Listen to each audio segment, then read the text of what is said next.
الحمد لله نحمده ونستعينه ونستغفره ونؤمن به ونتوكل عليه ونعوذ بالله من شرور أنفسنا ومن سيئات أعمالنا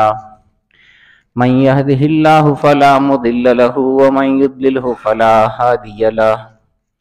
ونشهد أن لا إله إلا الله وحده لا شريك له ونشهد أن سيدنا وشفيعنا ومولانا محمدا عبده ورسوله أما بعد فقد قال الله تبارك وتعالى في كلامه المجيد والفرقان الحميد أعوذ بالله من الشيطان الرجيم بسم الله الرحمن الرحيم ثاني اثنين إذ هما في الغار إذ يقول لصاحبه لا تحزن إن الله معنا وقال تعالى في شان حبيبه مخبرا وآمرا إن الله وملائكته يصلون على النبي يا أيها الذين آمنوا صلوا عليه وسلموا تسليما اللهم صل على سيدنا ومولانا محمد وعلى آل سيدنا ومولانا محمد وبارك وسلم الصلاة والسلام عليك يا رسول الله وعلى آلك وأصحابك يا حبيب الله الصلاة والسلام عليك يا شفيع المذنبين وعلى آلك وأصحابك يا رحمة للعالمين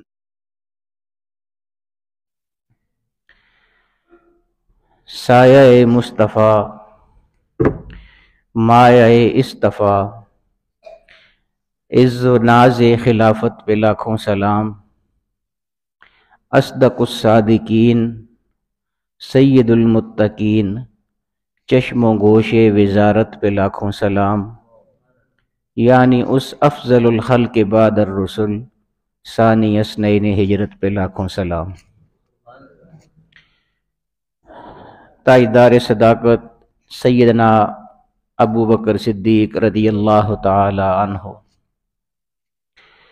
بہت بڑی عظیم ہستی، یعنی یہ ایسی ہستی ہیں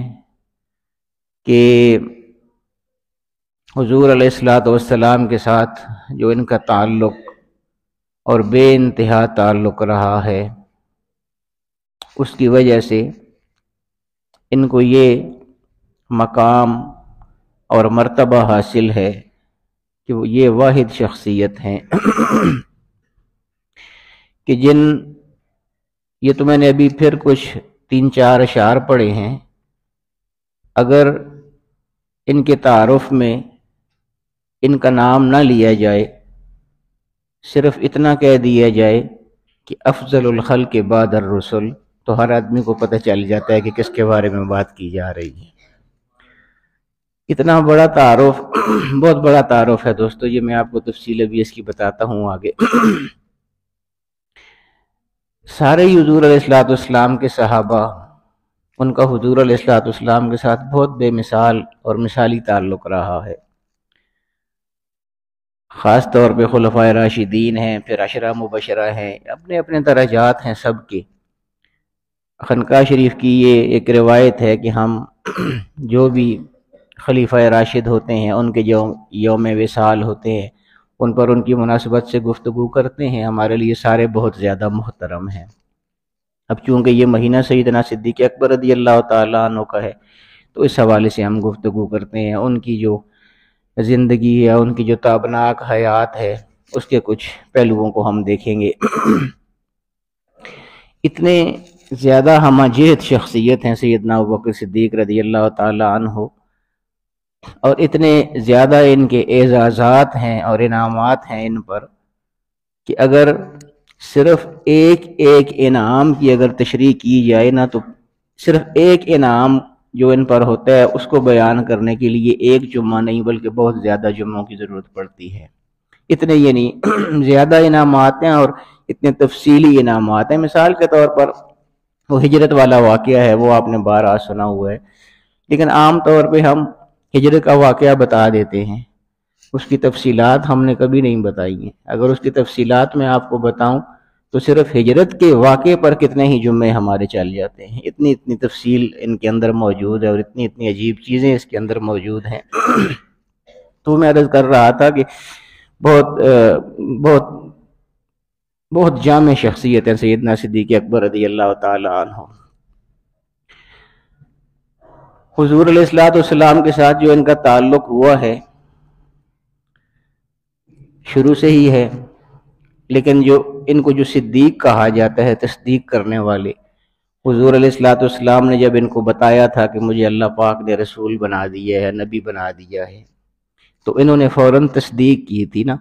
کہ ہاں یا رسول اللہ میں تصدیق کرتا ہوں کہ آپ جو کچھ کہتے ہیں وہ آپ ہمیشہ سچ کہتے ہیں، تو یا رسول اللہ یہ بھی جو آپ فرما رہے ہیں تو میں تصدیق کرتا ہوں کہ آپ سچ فرما رہے ہیں، آپ کو اللہ نے رسول بنایا ہے، اس لیے ان کو صدیق کہا جاتا ہے. وہ ہوا کیسے تھا؟ حضور علیہ الصلوۃ والسلام کے علم کی بھی انتہا دیکھیے، اللہ تعالیٰ نے حضور کو کیسے کیسے علم عطا فرمائے ہیں. یہ شروع میں اگرچہ حضور علیہ الصلوۃ والسلام کے ساتھ شروع سے ان کا تعلق تھا، لیکن حضور نے اعلان نبوت اس وقت تک نہیں کیا ہوا تھا. یہ پہلے کی بات میں آپ کو بتا رہا ہوں کہ یہ بہت بڑے تاجر تھے سیدنا صدیق اکبر رضی اللہ تعالیٰ عنہ. تو پرانی جو زندگی تھی، اعلان نبوت سے پہلے کی زندگی، بہت پہلے، اعلان نبوت حضور نے بہت بعد میں کیا تھا، یہ بہت پہلے کی بات ہے کہ یہ ایک دفعہ جو تجارت چونکہ کرتے تھے، تاجر تھے بہت بڑے، تو اس سلسلے میں یہ ملک شام گئے تھے صدیق اکبر رضی اللہ تعالیٰ عنہ. تو وہاں پر انہوں نے شام کے سفر کے دوران ہی یہ خواب دیکھا تھا کہ سورج آسمان سے اترتا ہے اور حضرت ابو بکر صدیق رضی اللہ تعالیٰ عنہ کی گود میں آ جاتا ہے. یہ صدیق اکبر رضی اللہ تعالیٰ عنہ کے لیے عجیب بات تھی، کیونکہ سورج جو ہے وہ زمین پر تو نہیں آتا نا، وہ تو آسمان پہ ہی ہوتا ہے، یعنی اوپر ہی ہوگا، نیچے تو نہیں آتا سورج. تو یہ ایک عجیب بات تھی کہ زمین کی کوئی چیز، زمین پر رہنے والی کوئی چیز وہ نہیں دکھائی گئی تھی، بلکہ آسمان کی چیز دکھائی گئی تھی کہ وہ آسمان سے اتری اور زمین پر آ کے حضرت ابوبکر صدیق رضی اللہ تعالیٰ عنہ کی گود میں آ گئی ہے. تو وہ یہ حیران تھے کہ آسمان کی چیز زمین پر کیوں دکھائی گئی ہے مجھے. بہرحال یہ خواب انہوں نے دیکھا. اب یہ حضور کے اعلان نبوت سے بہت پہلے کی بات ہے، یہ ذہن میں رکھیں آپ. بہرحال یہ خواب انہوں نے جب دیکھا تو اس وقت تو حضور علیہ الصلوۃ والسلام کا اعلان نبوت نہیں ہوا تھا، تو اس وقت راہب لوگ ہوتے تھے جو خوابوں کی تعبیر بتایا کرتے تھے. یہ چونکہ ملک شام میں موجود تھے تو ان کو پتہ چلا کہ وہاں ایک بہت بڑا راہب ہے، وہ خوابوں کی تعبیر بتاتا ہے. تو یہ اس کے پاس چلے گئے اور جا کے اس کو یہ اپنا خواب بتایا کہ میں نے اس طرح دیکھا ہے کہ آسمان سے سورج اترا اور میری گود میں آ گیا ہے. وہ راہب خوابوں کی تعبیر کا بہت بڑا ماہر تھا کوئی. اس نے کہا کہ ہم نے اپنی کتابوں میں یہ پڑھا ہوا ہے کہ ایک بہت عظیم الشان رسول آئے گا، اور یہ جو سورج تمہاری گود میں اترا ہوا تمہیں دکھایا گیا ہے، تو اس خواب کی تعبیر کا مطلب یہ ہے کہ وہ جو نبی آئے گا عظیم الشان یا رسول آئے گا عظیم الشان، اس کو سورج کے ساتھ تشبیہ دی گئی ہے، اور سورج جو تمہاری گود میں آتا ہوا تم کو دکھایا گیا ہے، تو اس کا مطلب یہ ہے کہ کسی وقت وہ اپنا سر تمہاری گود میں رکھ کے آرام فرمائے گی وہ ہستی، تمہیں یہ اعزاز حاصل ہوگا. اور میں تم کو یہ بتاؤں کہ میں نے اپنی کتابوں میں جو تفصیلات اس کی پڑھی ہوئی ہیں، ان تفصیلات کے مطابق وہ بہت ہی عظیم الشان رسول ہوگا. اور میں تم کو یہ بھی بتاتا ہوں کہ اگرچہ میں ہے تو وہ راہب تھا، لیکن وہ کہتا ہے کہ اگرچہ میں راہب ہوں، لیکن میں تم کو یہ بتاتا ہوں کہ جو تفصیلات اس کی میں نے اپنی کتابوں میں پڑھی ہوئی ہیں وہ اگر ٹھیک ہیں تو اس کے مطابق میں تو اس پر ابھی سے ایمان لے آیا ہوں. مجھے یہ پتہ نہیں ہے کہ وہ کب آئے گا، لیکن میں تم کو یہ بتاتا ہوں کہ وہ جب بھی آئے تو تم نے اس کی تصدیق کرنی ہے اور میری طرف سے اس کو سلام بھی میرا پہنچانا ہے کہ میں اس پر پہلے سے ایمان لا چکا ہوں.